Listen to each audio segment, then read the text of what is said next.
Salut à tous et bienvenue dans le sixième round. Comme d'habitude, je suis avec Brian. Brian, comment vas-tu? Ça va bien. Toi, tu vas bien? Ça va très bien, je suis plutôt bien réveillé. Là, j'ai passé une assez bonne nuit. Euh, Hier soir, tu commentais pour Eleven Sports sur l'UFC. Il y avait Oui. notamment Faresiam contre Jay Herbert. Faresiam qui s'impose par décision unanime. Deux juges qui donnent 29-28, un qui donne 30-27 ou l'inverse. Enfin, en tout cas, il y a Non, c'était une ça. partie 29-28, une partie 30-27. Combat sobre, dans la gestion, je trouve.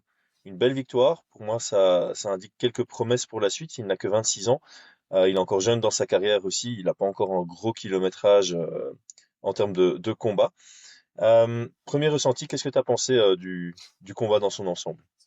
Euh, tu sais, j'étais dans les commentaires, donc j'étais à fond, tu vois. Donc, j'étais déjà très, très heureux parce que j'espérais le voir gagner. Donc, très heureux. J'ai beaucoup apprécié. J'ai beaucoup apprécié notamment, j'étais légèrement inquiet. Pour moi, je voyais un 30-27. Comme toi, hein, je pouvais voir un 29-28, mais pour moi, c'était Fares. Et voilà, il y avait toujours un petit peu le stress. Surtout qu'on avait eu avant un combat qui était assez étrange dans sa notation, tu vois.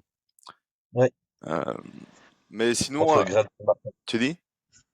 entre Grant et Marcos. Ouais, Grant et Marcos, moi j'avais Grant et j'étais très très étonné. Mais bon, en tout cas, j'ai trouvé que c'était une belle prestation, un petit peu déçu quand même, hein, je te l'avoue, déçu sur euh, comment dire ça. Mais c'est difficile, j'ai pas l'inside. Est-ce qu'il était blessé sur le troisième? En tout cas, je pense qu'il avait possibilité de pouvoir s'imposer un peu plus. Et comme il l'avait fait à Paris, moi je m'attendais à une prestation avec beaucoup plus d'assurance, beaucoup plus de. Mais bon, ça reste toujours compliqué hein, de prise de risque.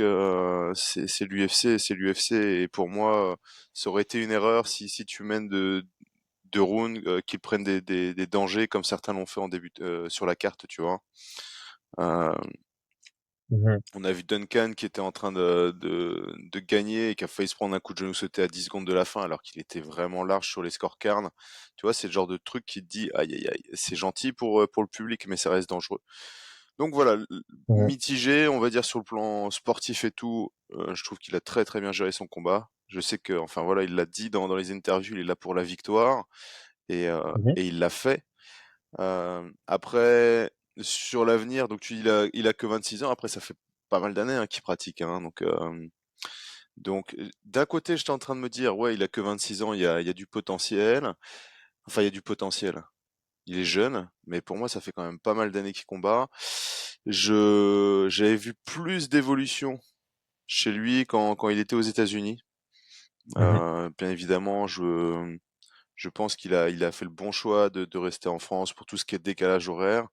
Mais voilà, je pense que tu vois sur les indications d'entre rounds, j'étais un petit peu étonné d'avoir son coach qui demandait le 1 2 3 de pas trop réfléchir. Pour moi, ça reste tu vois une combinaison comme ça alors que j'aurais voulu le voir je sais pas moi travailler, ne pas se laisser enfermer, ne pas se laisser endormir en contrôle à la cage, euh, chercher à sortir plus facilement peut-être ou pourquoi pas Mhm. ouais il a pas cherché non plus à mettre au sol. Je pense qu'il avait quand même vraiment aussi enfin un boulevard. Il y avait quand même de quoi faire au sol, tu vois. Mais Mhm. je pense que j'aurais souhaité voilà peut-être plus investir encore sur Cielo qui touchait très très bien, Ouais. continue à frustrer, mais c'est surtout le deuxième round. Après, pour moi, ça a été une erreur hein, de Jay Herbert de pas mettre de pression sur le troisième. Ouais, je, j'ai beaucoup de choses à dire aussi à ce niveau-là. Je trouve que pour moi, Jay Herbert a été très décevant. Mm. Euh, Venant de son camp, je m'attendais à d'autres choses, à plus d'adaptabilité. Je crois que ils ont très mal analysé Fares sur l'aspect du grappling. Je pense qu'ils se sont dit, on va le mettre sur son dos et on va le dominer là. Ils sont pas du tout rendu compte que c'était une ceinture noire de judo et que quand tu cherches le clinch pour attaquer en gréco, un mec qui vient du judo, ça Mm. passe pas. Et le fait qu'ils s'en soient pas rendus compte pendant le combat et ils aient pas adapté avec, je sais pas, peut-être un clinch plus actif avec des genoux ou des coudes ou même sur les sorties de clinch où Il se fait connecter 3 fois, le mec. Il Mhm. adapte pas ses sorties de clinch. Et je pense que dans le troisième round, il aurait pu se faire encore plus connecter parce qu'il surengage en sortie de clinch. Ouais. Euh, j'ai été assez déçu. Je m'attendais à une bien meilleure préparation de la part de leur camp. Mais cela n'enlève rien pour moi à la victoire de Fares, comme tu l'as très bien souligné. C'est une performance mature et lucide.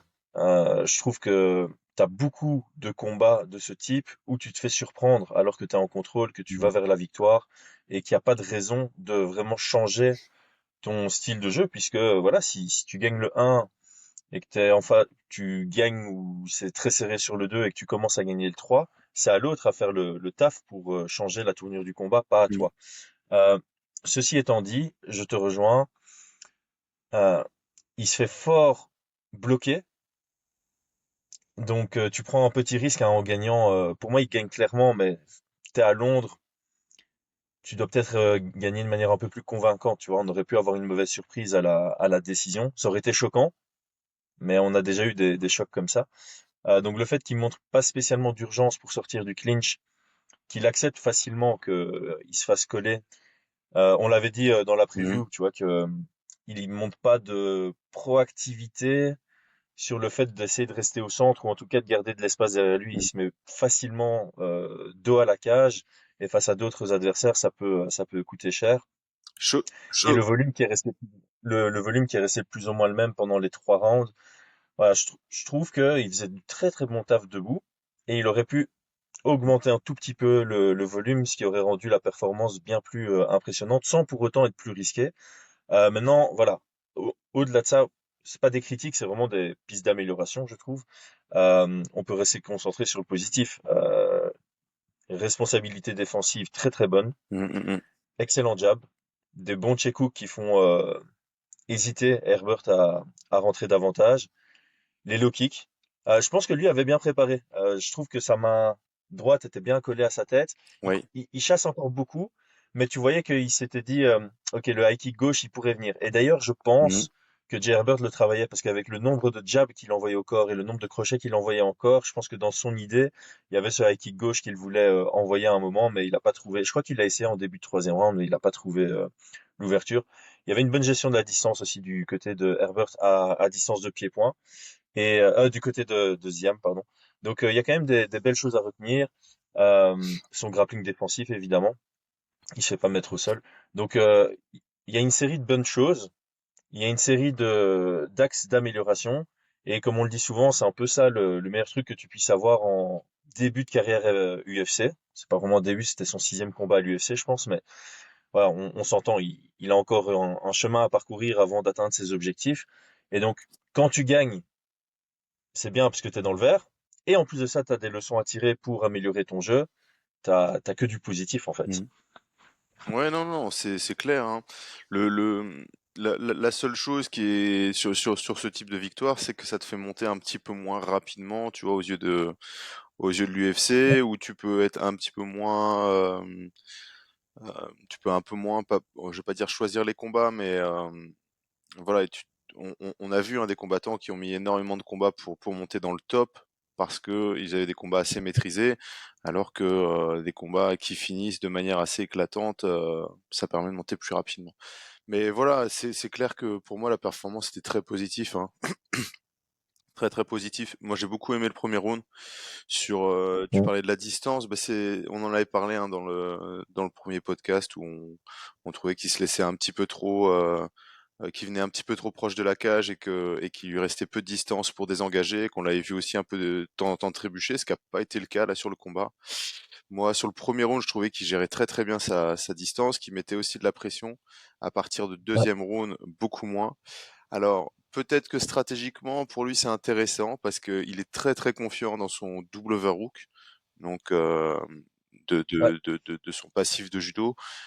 Très confiant à voir, même si son adversaire a le body lock, le double underhook, ce qu'on refuse absolument, hein, lui, ça lui pose aucun problème. Et peut-être que la position d'être relativement proche de la cage, ça lui permet en tout cas de pouvoir mieux défendre les tentatives de mise au sol. Tu vois ce ouais. que je veux dire? Et puis il y a ce check hook aussi, peut-être qu'il cherche le contre. enfin voilà, il y a tout un ensemble d'éléments qui font qu'il est peut-être un peu plus confiant dans cette configuration. Pour autant, j'ai trouvé Jay Herbert, c'est lui qui a fait les adaptations. Comme tu l'as dit, je trouve que le coin n'a pas été très du côté de Jay Herbert non plus.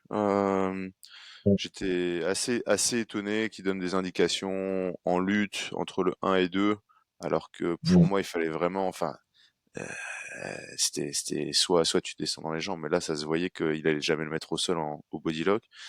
Et, et au final, c'est Jay Herbert qui a fait ses adaptations lui-même en mettant de la pression et en cherchant de la boxe anglaise, quoi. Mm, mm, mm. Ouais. Ce qui avait bien fonctionné. Alors, je Le voulais juste deuxième, hein. rebondir effectivement sur le premier round. Un truc qui m'avait marqué du côté Mm, d'Iam et que j'ai bien aimé, c'est les low kicks en contre.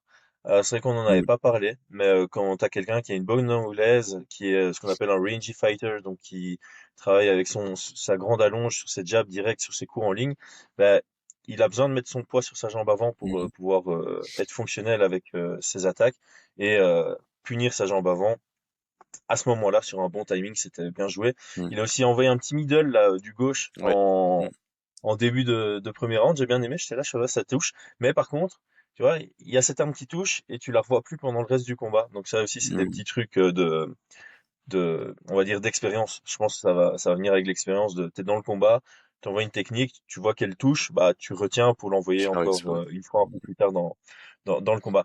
Mais vraiment, voilà, j'ai pas envie qu'on soit perçu comme trop dans la critique. Ça Oh reste une non, belle performance, ouais. ça reste une belle victoire. Jay Herbert, ça reste un morceau aussi. Faut aller le battre à Oui. Londres, hein. Le mec, il Mm, sort mm, d'une égalité majoritaire à cause d'un point déduit contre Ludovic Klein.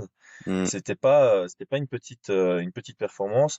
Le mec a été mal managé, je dirais, Jay Herbert. Quand il arrive à l'UFC, il a pris que des gros noms. Enfin, t'arrives, tu perds contre Rinaldo, ton deuxième combat, c'est contre Moicano. Enfin, c'est n'importe quoi, tu vois. Mm, mm, Donc, le mm, mec a vraiment un niveau peut-être un peu meilleur que son palmarès n'indique. mm. Il a vraiment été forgé à la dure, que ce soit au Cage Warriors ou à l'UFC. Donc, le battre de manière indiscutable, on va dire, c'est une très belle performance et je pense que on va peut-être souligner ça en Ah primeur. oui. Je sais pas si tu as quelque chose à ajouter. Pour moi, j'ai fait le Ouais, tour, donc non. je peux te laisser le tour après. Euh, Là, tu parlais de sa gestion de low kick. J'ai beaucoup aimé sa manière de défendre les low kicks, tu vois, de désengager sa jambe pour faire rater Jay Herbert. Ça, c'était vraiment très intelligent. Enfin, très intelligent. Et puis ça frustrait, je pense, aussi Jay Herbert qui prenait les low kicks, mais qui était incapable d'en remettre derrière. Et ça, c'était Mhm. très, très bon. Et je me posais la question, tu vois, enfin, il a un excellent jab. On a vu ses contres avec les coudes. J'aimerais bien le voir un peu plus rentrer avec des coudes, tu vois. Je sais que Mhm. bah, selon les clubs, c'est un peu moins travaillé. Nous, par exemple, chez nous, on le travaille quasi très très peu les coudes, et pour autant, et je pense qu'il y a pas mal de clubs qui utilisent peu les coudes, mais je pense qu'il a vraiment le profil pour pouvoir faire mal à cette Ouais. distance-là. Mais c'est difficile à travailler à l'entraînement, hein, tu vois.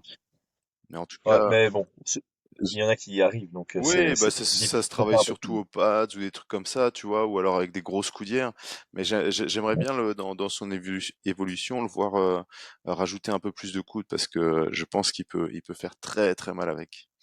Mm, mm, mm. Ouais, ouais. Et contre Figlac, ça a failli mettre fin au combat. Oh, On se rappelle de ce coup ah oui, de retourné qui était ouais, magnifique. exactement. Il en place trois en sortie de clinch qui sont très bien placés. Mm, Et mm. d'ailleurs, c'est un peu marrant parce que c'est typiquement le genre de coup de coude que Leon Edwards pourrait placer. Ceux qu'il a mis en sortie de clinch contre Jay Herbert.